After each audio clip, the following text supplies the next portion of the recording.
میرے پاس کوئی وقت نہیں ہے، میں سب کچھ طے کر چکی ہوں، میں اپنا فیصلہ آپ کو بتا چکی ہوں، مجھے یہ سب قبول نہیں، آپ مجھے جانے دیں۔ اپنے خاندان سے الگ کرنا چاہتے ہیں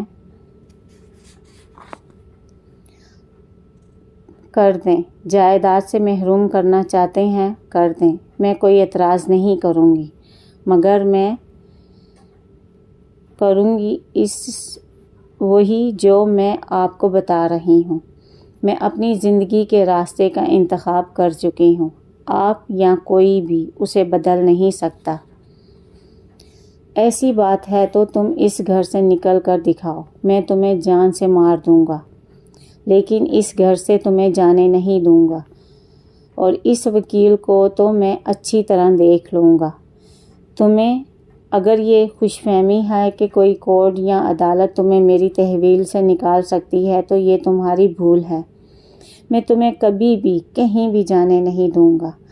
میں بیرف کے آنے سے پہلے اس گھر سے کہیں اور منتقل کر دوں گا، پھر میں دیکھوں گا کہ تم کس طرح اپنے فیصلے کو تبدیل نہیں کرتی، اور مجھے اگر وہ لڑکا نہ ملا جس سے تم نے شادی کی ہے تو پھر میں اس بات کی پرواہ کیے بغیر کہ تمہارا نکاح ہو چکا ہے اسجد سے تمہاری شادی کر دوں گا۔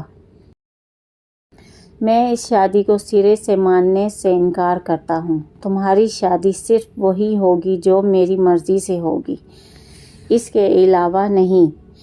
وہ مشتعل انداز میں کہتے ہوئے سلمیٰ کے ساتھ باہر نکل گئے۔ وہ وہیں دیوار کے ساتھ کھڑی خوفزدہ اور پریشان نظروں سے دروازے کو دیکھتی رہی۔ اس نے جس مقصد کے لیے شادی کی تھی اس کا کوئی فائدہ ہوتا نظر نہیں آ رہا تھا۔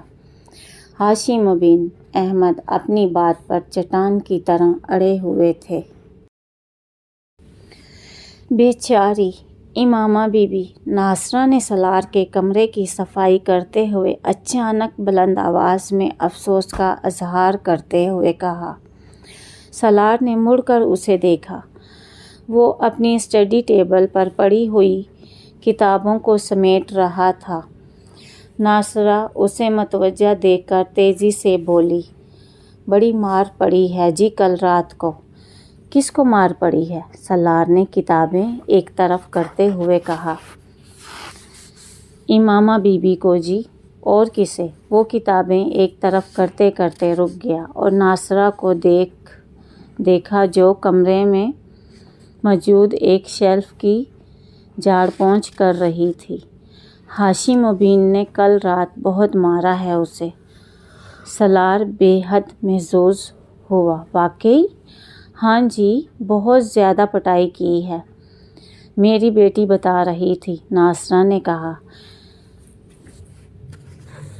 ویری نائس، سالار نے بے اختیار تبصرہ کیا۔ جی، آپ کیا کہہ رہے ہیں؟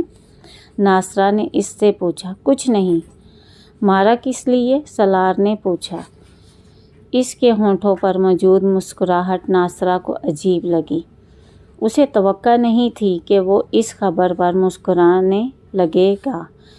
اس کے ذاتی قیافوں اور اندازوں کے مطابق ان دونوں کے درمیان جیسے تعلقات تھے، اس پر سالار کو بہت زیادہ افسردہ ہونا چاہیے تھا، مگر یہاں صورتحال بالکل برعکس تھی۔ بیچاری امامہ بی بی کو پتہ چل جائے کہ سالار صاحب اس خبر پر مسکرا رہے تھے تو وہ تو صدمے سے ہی مر جائیں گی۔ ناصرہ نے دل میں سوچا، کس بات پر مارنا ہے جی؟ سنا ہے وہ اسجد صاحب سے شادی پر تیار نہیں ہے، کسی اور لڑکے سے شادی کرنا چاہتی ہے۔ ناصرہ نے لڑکے پر زور دیتے ہوئے معنی خیز انداز میں سالار کو دیکھا۔ بس اس بات پر؟ سالار نے لاپرواہی سے کہا۔ یہ کوئی چھوٹی بات تھوڑی ہے جی، ان کے پورے گھر میں طوفان مچا ہوا ہے، شادی کی تاریخ طے ہو چکی ہے، کارڈ آ چکے ہیں، اور اب امامہ بی بی بضد ہیں کہ وہ اسجد صاحب سے شادی نہیں کریں گی۔ بس اسی بات پر ہاشم مبین صاحب نے ان کی پٹائی کی ہے۔ یہ تو کوئی بڑی بات نہیں ہے کہ اس پر کسی کو مارا جائے، وہ اپنی کتابوں میں مصروف تھا۔ یہ تو آپ کہہ رہے ہیں نا، ان لوگوں کے لیے تو یہ بہت بڑی بات ہے۔ ناصرہ نے اسی طرح صفائی کرتے ہوئے تبصرہ کیا۔ میں تو بڑی دکھی ہوں امامہ بی بی کے لیے، بڑی اچھی ہیں، ادب لحاظ والی، اور اب دیکھیں کیا قیامت ٹوٹ پڑی ہے۔ ہاشم صاحب نے گھر سے نکلنے پر پابندی لگا دی ہے۔ میری بیٹی روز ان کا کمرہ صاف کرتی ہے اور وہ بتاتی ہے کہ ان کا تو چہرہ ہی اتر کر رہ گیا ہے۔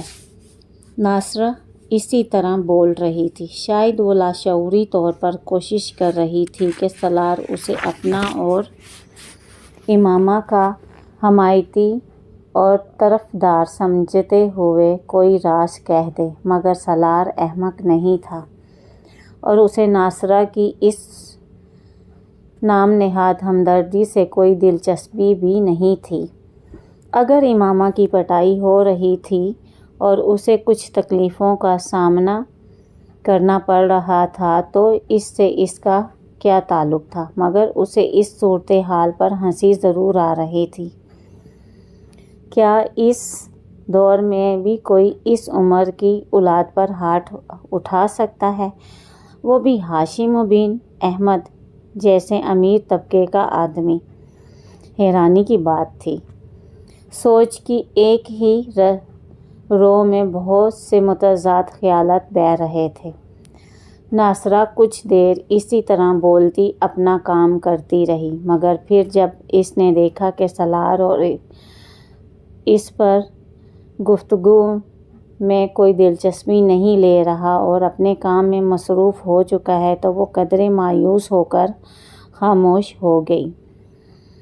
یہ پہلی محبت کرنے والے تھے جن کا رویہ بے حد عجیب تھا۔ کوئی اضطراب، بے چینی اور پریشانی ان دونوں کے درمیان نظر ہی نہیں آ رہی تھی۔